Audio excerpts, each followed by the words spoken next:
හිතුගා අමුදුම් තකුරා දතුරන්නු පුරා උලදාන වියස් පළුවෙරියෙකුදින් උලංගා දෙකුණා වකින්නු විනමයි ඔළුකං දක්කං ඔවෙගෙන් හිතුගා ඔලිගෙන් නම නම දතුරන්නු පුරා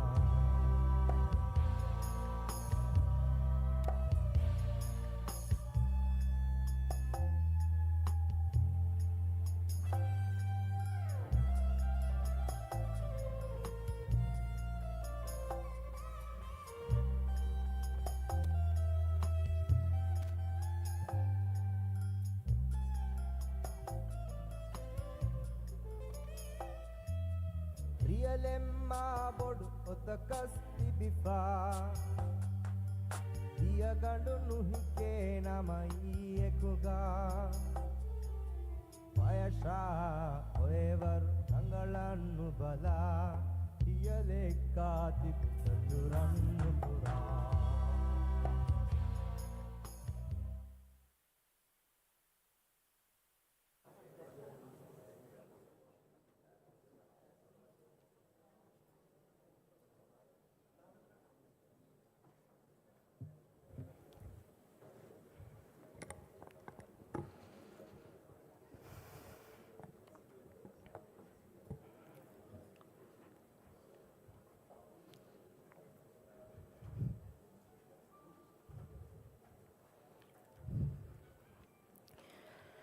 أعوذ بالله من الشيطان الرجيم بسم الله الرحمن الرحيم هو الذي أنزل من السماء ماء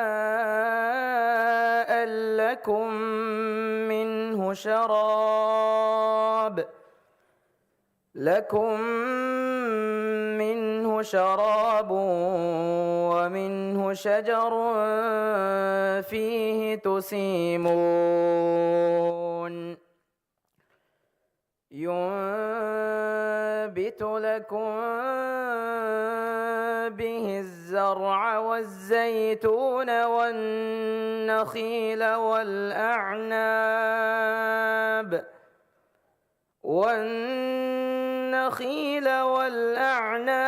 ومن كل الثمرات إن في ذلك لآية لقوم يتفكرون وسخر لكم الليل والنهار والشمس والقمر والنجوم مسخرات بأمره إن في ذلك لآيات لقوم يعقلون وما ذرأ لكم في الأرض مختلفا ألوانه إن في ذلك لآية لقوم يذكرون وهو الذي سخر البحر لتأكلوا منه لحما طريا وتستخرجوا منه حلية تلبسونها وترى الفلك مواخر فيه ولتبتغوا من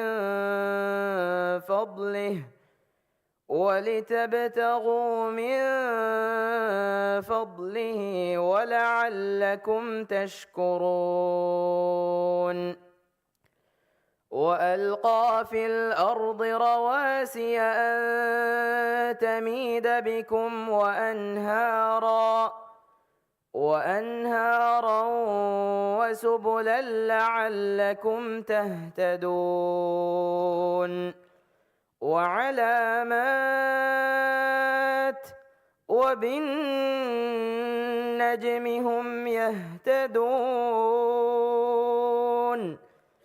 أفمن يخلق كمن لا يخلق أفلا تذكرون وإن تعدوا نعمة الله لا تحصوها إن الله لغفور رحيم.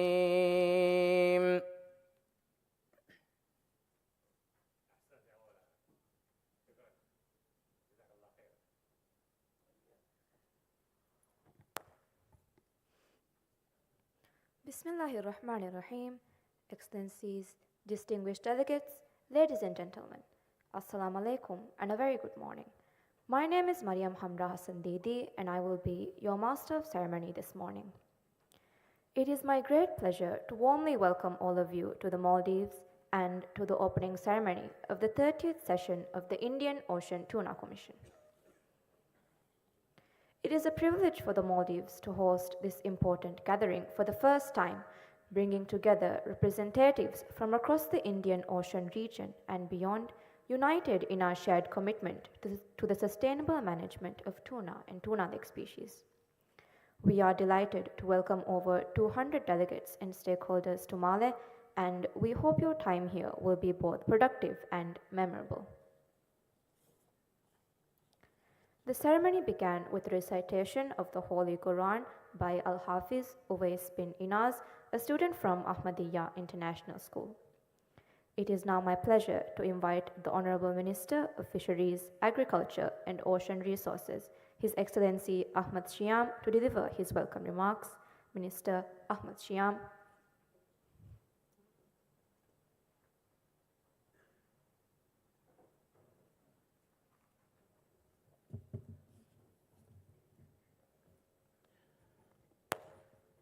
Bismillahirrahmanirrahim. Your Excellency, Honorable Minister of Foreign Affairs, Irtisham Adam, Honorable Minister of Economic Development, Transport and Trade, Muhammad Saeed, Honorable Minister of Climate Change, Environment and Energy, Ali Sharif, heads of delegation, representatives of contracting parties and cooperating non-contracting parties, the Secretariat, ladies and gentlemen, Assalamu alaikum and a very good morning. It is my great honor to welcome you to the Maldives for the 30th session of the Indian Ocean Tuna Commission.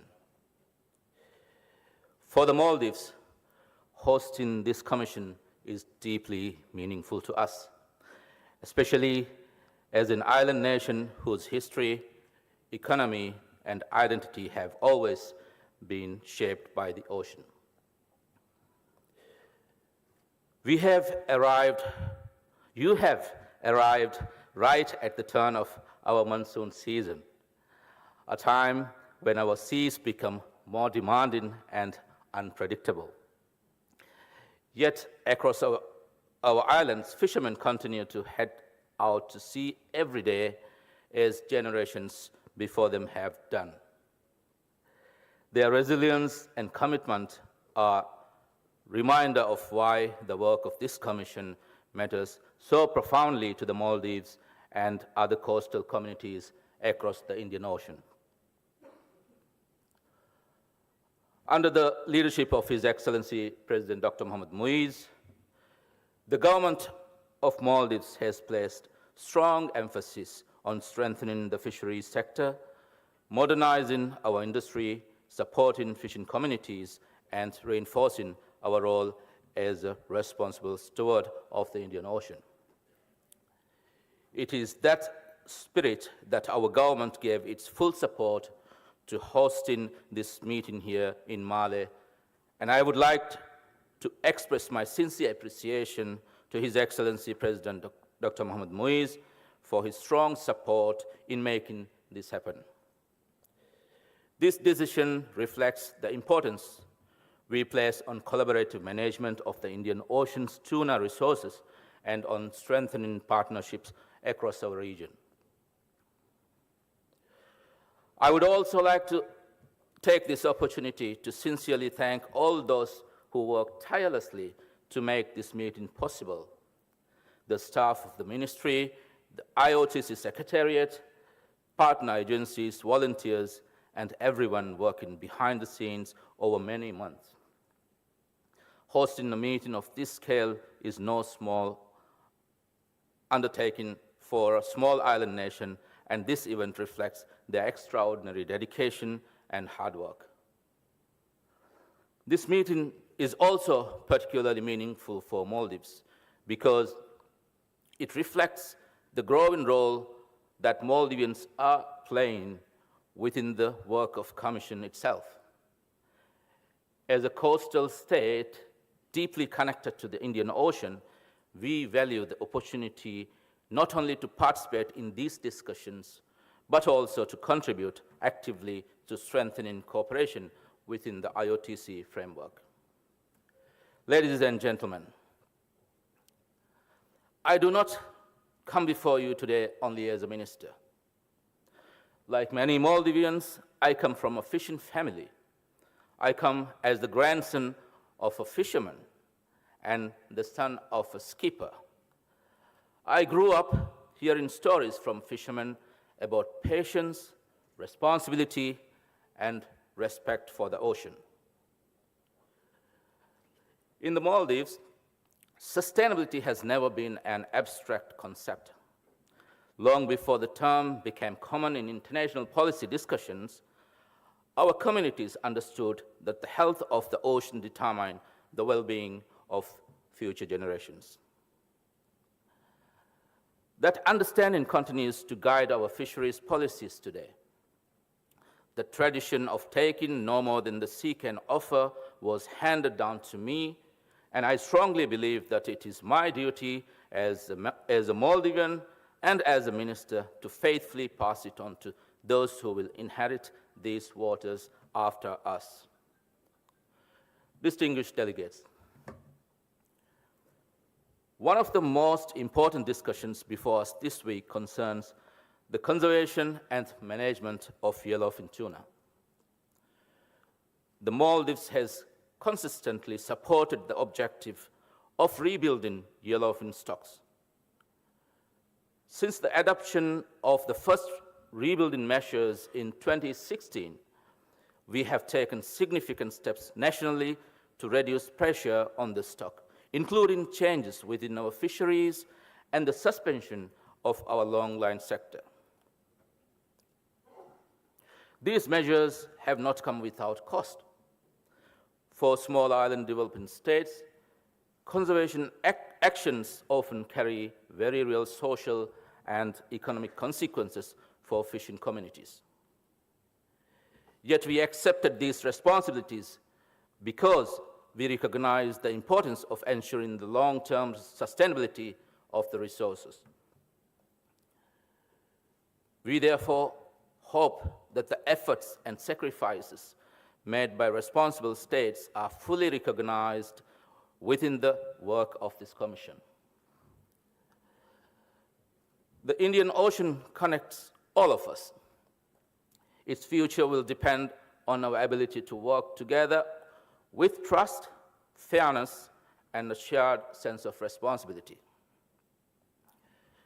The decisions we make during this session will have consequences far beyond this conference hall. They will shape the future of coastal communities, food security, livelihoods, and the sustainability of one of the world's most important tuna resources. On behalf of the government and the people of Maldives, I once again welcome you warmly to our islands. We hope your time here will be productive, constructive, and memorable. May our discussions this week reflect not only our national interest, but also our collective responsibility to ensure that the Indian Ocean continues to provide for generations to come. Shukriya, I thank you.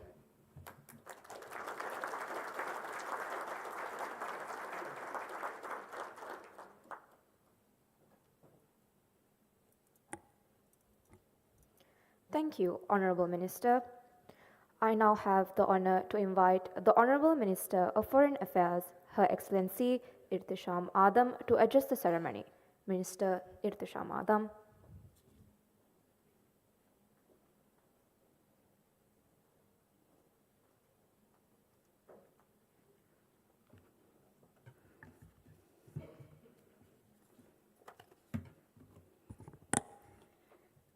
Bismillahirrahmanirrahim. Minister of Fisheries, Agriculture, Ocean Resources, His Excellency Ahmad Shiam, my colleagues, distinguished honorable ministers, excellencies, ladies and gentlemen, I should emphasize that the chairperson of Indian Ocean Tuna Commission, Mr. Ahmad Ziyad, students and all participants, Assalamu alaikum wa rahmatullahi wa barakatuh. I extend a very warm welcome to the distinguished delegations of the member states of the IOTC. The Maldives is truly honored to host for the first time representatives and partners from a sector which is of great importance to our country. We commend His Excellency President Dr. Mohammad Muiz for undertaking this important initiative and also carrying it forward by our distinguished Minister Ahmad Shiam. Your presence here reflects our shared commitment to strengthening cooperation in sustainable fisheries management and to preserving our marine resources. It reflects our long-standing commitment to multilateral ocean governance. I am also from a fisheries family. My great-parents, I should say, grandfather and all of them were fishermen, the famous Buchage family. It is in our blood. It is in the blood of all Maldivians. We believe that this sector will progress, and the minister is very active with the team to continue this celebration. And once again, I extend very warm welcome to you here in this sunny side of Maldives. Most recently, when I was serving in London, we used to say tourism, tuna, and trade. So these are the most important priorities for the Maldives. Distinguished guests, we the people of Maldives are the children of the sea. The ocean is and has always been at the center of our lives. It is the heart of our economy and the source of our sustenance. It is the creator of our culture and the connections between us. It is the backdrop and the defining feature of the Maldivian life. I wish to highlight,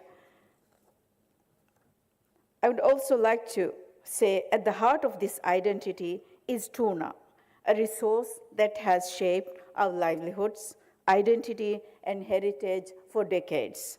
Our sustainably caught tuna is known across the world, and tuna fisheries, the ocean, is an integral part of who we are, which is why the Maldives, however small in size we may be, has always made our voice heard on fisheries in this region and around the world. I wish to highlight 3 points as you begin your deliberations today. First, the Indian Ocean is home to over a third of the world's population. Its tides binds our shores. Its fisheries sustain our communities, and its environmental conditions shape our collective resilience. It has long served as a vital hub for global trade and livelihoods across continents. And these waves that bind us necessitates cooperation, stability, and trust among all those who share it to address many challenges we face, from climate change and biodiversity loss to trade, commerce, and maritime security and sustainable development. No country alone can tackle these issues alone. It is our shared responsibility to secure the future of our ocean through cooperation and not competition. The Maldives stands ready to facilitate this collaboration, build consensus, and construct bridges. Second, as we consider ocean governance, we must not overlook the importance of multilateral frameworks and their coherence with regional bodies. At the core of global ocean governance framework, the United Nations Convention on the Law of the Sea, UNCLOS, remains a fundamental instrument guiding our cooperation in ocean governance. At the same time, fisheries governance must continue to align with evolving international ocean frameworks such as the BBNG agreement. In 2024, the Maldives ratified the BBNG agreement, signifying a landmark milestone in our commitment to the protection and sustainable use of the ocean and its resources. Alongside UNCLOS and the BBNG agreement, our partnerships with specialized agencies are vital to advancing the broader objectives of ocean governance and fisheries management. While these global frameworks are essential, it is equally important to ensure that the global and regional systems complement one another and work coherently towards shared goals. Third, institutions responsible for ocean governance must consider the specific realities and capacities of all countries in their decision-making. SIDS, the small island developing states like the Maldives, are among the countries that depend on marine resources the most and therefore most impacted by global overexploitation and environmental degradation that they often contribute the least to. And so, an effective and equitable system of ocean governance must move beyond one-size-fits-all approaches and respond to the distinct needs of each country, particularly those of SIDS. Technology, transfer, financing, and capacity building are crucial for SIDS to meaningfully engage in fisheries governance and implication. And so is our meaningful representation in decision-making processes as we may benefit fairly. Distinguished delegates, honorable ministers, the Indian Ocean has long been the meeting point for civilizations, trade routes, cultures. As you begin your deliberations, let us focus today not only on negotiating technical measures, but on building consensus, forming partnerships, and maturing and nurturing our mutual understanding. Let the tides that bind us lead towards the future of prosperity, connectivity, and resilience for our people and their futures. I thank you. Wassalamu alaikum wa rahmatullahi wa barakatuh.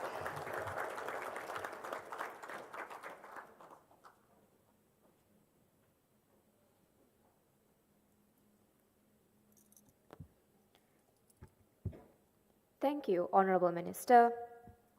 Distinguished delegates, I would now like to invite the chairperson of the Indian Ocean Tuna Commission, Mr. Adam Ziad, to deliver a few remarks.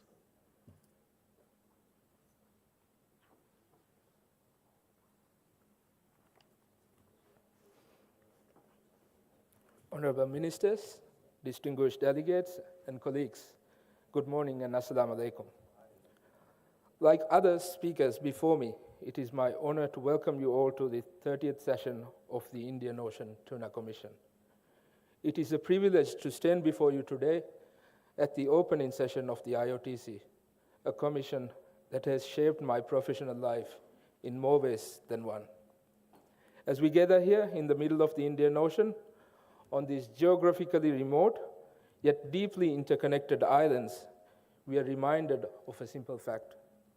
We are in this together, and our futures are shared. The ocean that surrounds binds our destinies together. The decisions we make here will echo far beyond this hall. It will ripple across nations, industries, and generations. For this commission, this year carries a special significance. In 2026, the IOTC marks its 30th anniversary. Since the IOTC agreement entered into force on 27 March 1996, we have spent 3 decades on negotiations, science, cooperation, and compromise. 3 decades of learning how to manage shared resources in a region vast and diverse as ours. Despite this history, we find ourselves in a moment where progress sometimes feels slow. And the challenges feel heavier than ever and increasingly complex. I see this as a sign of how far we have come. I take this as a sign of maturity and progress. In the years gone by, we addressed the simpler issues, the low-hanging fruits. Those tasks are now largely behind us. What remains are the most difficult decisions, the ones at the top of the tree that can only be reached through collaboration, persistence, and trust, the ones that require teamwork, ladders, and steady hands at the base. In recent years, we have discussed issues that are difficult, and we are now in a period where we are working on management procedures, interim cash limits, and the system to enforce and monitor those cash limits. These are topics that are not simple by any means. These are fruits that are harder to pick, yet more fulfilling and rewarding. At the very top of this tree sits the most demanding fruit to pick, the allocation of fisheries resources. Allocation is at the heart of the Commission. It tests our unity, our sense of equity, and our willingness to think beyond the short term. It is not an easy task by any means. The discussions are difficult, the positions are deeply held, and the climb seems demanding. Yet, if we succeed, the outcome has the potential to strengthen confidence in the system we have built together over the 30 years. In no way another decision can. The reward, if we reach it, will be far sweeter than anything we have achieved. Distinguished delegates, while the work on allocation continues, the session offers an opportunity to make important progress elsewhere. We must set our priorities and continue to advance our work on cash limits, such as the proposal tabled this year on swordfish. We must make tangible progress on bycatch mitigation, and we must reinforce the foundations of our management by strengthening transshipment measures, vessel monitoring, and data submission. These are essential to transparency, credibility, and sustainability. I fully understand how demanding this work can be. For many of us, this setting feels familiar. I have spent years here as a national delegate, sharing long evenings and intense negotiations and countless moments when progress felt elusive. I too have left sessions scratching my head, wondering how consensus slipped away and wondering how we might move forward. But I've also felt the greatest sense of achievement and fulfillment in my career through the work of this commission. Because every year, every step we take, no matter how small, contributes to protecting livelihoods, improving ocean health, and securing the future of our fisheries. We have grown over the past 30 years. Our institution has matured, and we have come a long way. We, as the Commission, can take immense pride in some of the resolutions we have adopted and the systems we have put in place. To name some of the notable achievements in recent years, the IOTC is the first RFMO to adopt management procedures for 2 tropical tuna species. The IOTC is the first tuna RFMO to adopt a management procedure for a non-tuna species. And notably, we have also adopted and put in place the world's first drifting fed register. These are by no means simple tasks. As we open this 30th session, let us commit to constructive engagement. Let us listen with respect, challenge one another openly, and work in good faith. And let us remember that meaningful, lasting progress is rarely dramatic. It is achieved step by step through patience and persistence. I will do my utmost to guide our discussions and to build on the progress we have achieved in recent years. Thank you, and I wish you all a productive and forward-looking session. Assalamu alaikum.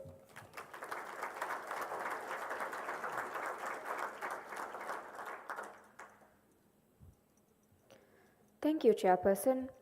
Distinguished delegates, this brings us to the close of the opening ceremony. The session will resume at 10:15, following a short break for refreshments. All heads of delegation are kindly requested to assemble for a group photograph in front of the banner located at the hotel entrance downstairs. We thank you for your presence and wish you a productive and successful session ahead. Please enjoy the break and we look forward to welcoming you back shortly. Thank you.